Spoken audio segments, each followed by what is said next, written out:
We gave him a bath last night, so there are lots of hair of our dog Jack. So he's brushing it off because we're gonna be leaving around 8 o'clock.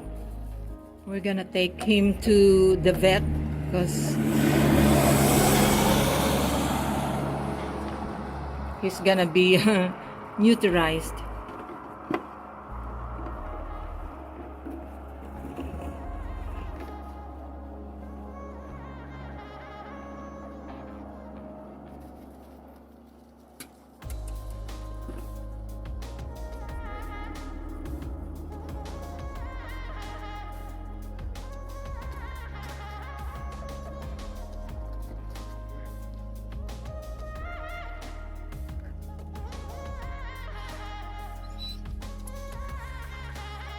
We're waiting here outside the vet clinic.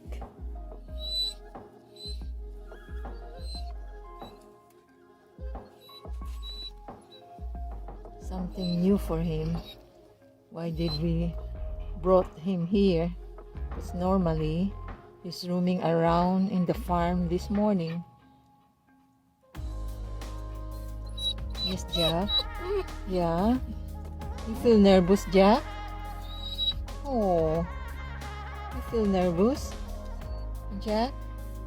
You feel nervous, Jack?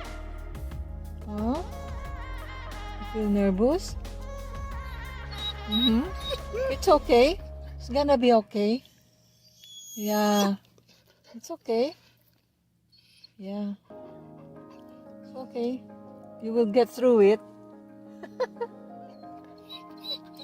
Yeah. You're fine. You're gonna be fine. Buried by your mom. Good morning.